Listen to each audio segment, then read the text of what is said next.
Et je vous les représente très rapidement. Michaela Marzano, qui est éditorialiste à La Repubblica, qui vient tout juste d'être élue députée pour le parti démocrate italien, auteur de Légère comme un papillon. Marcus Mabry, qu'on est heureux de retrouver, qui a toujours des problèmes de taxi. On ne sait pas si c'est notre faute ou la vôtre, mais bon, il y a toujours un petit souci. Mais c'est pas grave, l'essentiel, c'est que vous soyez là. Et vous êtes rédacteur en chef à l'International Herald Tribune. Et vous travaillez également pour le New York Times. Ziad Limam, directeur du mensuel Afrique Magazine. Je montre cette une pour l'Afrique subsaharienne, Charles Blégoudet, La Chute, et Yvan Rioufol, qui est éditorialiste au Figaro, auteur du Crépuscule du socialisme, c'est aux éditions de Passy. Ils ont encore quelques heures pour publier leur déclaration de patrimoine lundi. Tous les citoyens français connaîtront les avoirs de leur ministre. C'est François Hollande qui a décidé de cette mesure après le scandale Cahuzac, une mesure pour moraliser la vie politique française et qui divise dans le propre camp du président. On écoute tout de suite le président de l'Assemblée nationale, Claude Barthelone. C'était à l'issue d'une rencontre avec le chef de l'État, c'était jeudi.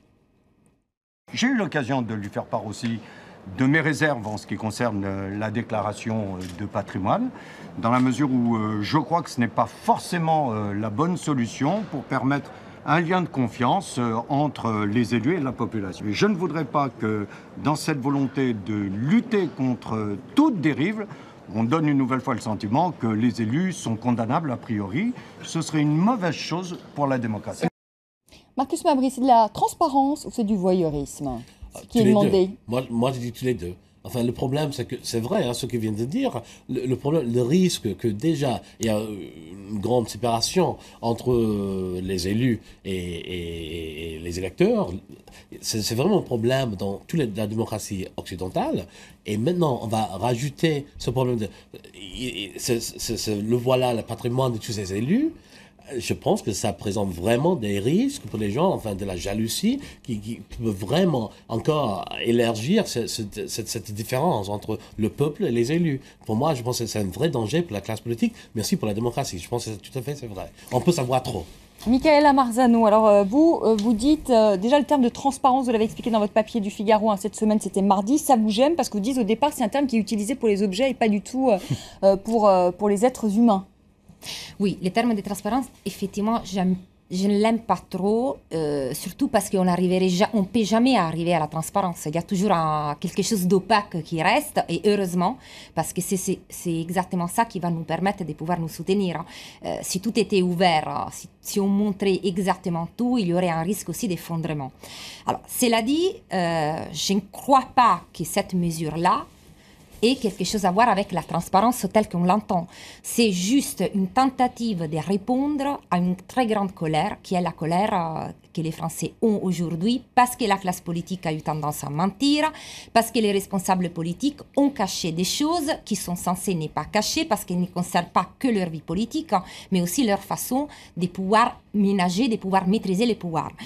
Or, moi je pense que peut-être il ne s'agit pas d'une mesure qui va résoudre ces problèmes-là. Mais sans ça, la situation serait encore plus désastreuse. Et moi là, je vous parle en connaissance des causes par rapport à ce qui s'est passé en Italie. En Italie, il y avait une très grande colère. Les gens ne supportaient pas cette opacité de la classe politique. La classe politique n'a pas voulu entendre ces messages-là. Résultat, aux dernières élections, il y a eu la montée du mouvement 5 étoiles.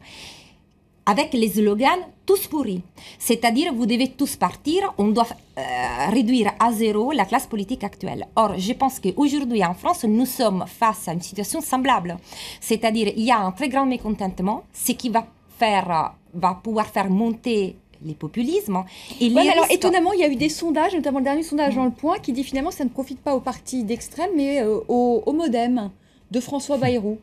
Oui, mais parce que le langage qui a eu les modems, c'était un langage de moralisation. Alors après, peu importe si on parle des extrêmes ou de quelqu'un qui se revendique d'une position centrale. Beppe Grillo, il disait « Je ne suis pas la gauche, je ne suis pas la droite », il faut terminer avec les langages politiques traditionnels. Sauf qu'il n'a fait que instrumentaliser la colère en ne proposant rien. Alors là, c'est peut-être Bayrou qui porte ces messages-là, mais en tout cas... c'est moins dangereux, il vaut mieux que beaucoup moins dangereux, Bayrou bien sûr, que Marine Le Pen. Oui, mais rien ne nous dit qu'il n'y aurait pas quelqu'un capable capable d'instrumentaliser mieux que Beyrouth cette colère-là. Et c'est un problème parce qu'en fait, l'Italie a été souvent le laboratoire du pire aussi. Donc, il faut aussi se méfier de cette situation-là, en sachant que l'effet dépublier les patrimoines, désormais, on les fait en Italie. Tous les parlementaires, moi comprise, nous devons parler, nous pouvons déclarer notre patrimoine. Mais cette décision, elle est venue trop tard. À partir du moment où les 5 étoiles sont là, ils bloquent l'activité du Parlement. Ils ne veulent pas qu'il y ait une confiance qui soit donnée au gouvernement. C'est toute la politique qui n'arrive plus à pouvoir se mettre en place. Ziad, alors transparence ou voyeurisme? Vous êtes pour? Je pense que Marcus a donné la bonne... C'est les deux. On n'a pas beaucoup le choix en ce moment que de donner des preuves de transparence à une opinion publique qui est extrêmement remontée. Mais on voit bien que c'est très court-termiste et on est un peu à côté de la plaque. Le problème, c'est pas qui possède quoi. Le problème, c'est la fraude. Le problème, c'est l'évasion fiscale. Le problème, c'est pas qu'on ait une maison ou qu'on ne l'ait pas. C'est pas qu'on ait une voiture ou qu'on n'ait pas de voiture. C'est pas qu'on ait hérité de son père ou qu'on n'ait pas hérité de son père. Le problème, c'est est-ce qu'on a truandé le fisc? Est-ce qu'on a fait des appels? Est-ce qu'on a utilisé son pouvoir parlementaire ou ministériel pour avoir c'est un problème de justice et de poursuite. C'est pas un problème de bien. Et là, on est en train de dire que tout le monde, en gros, il faut se justifier de ses biens.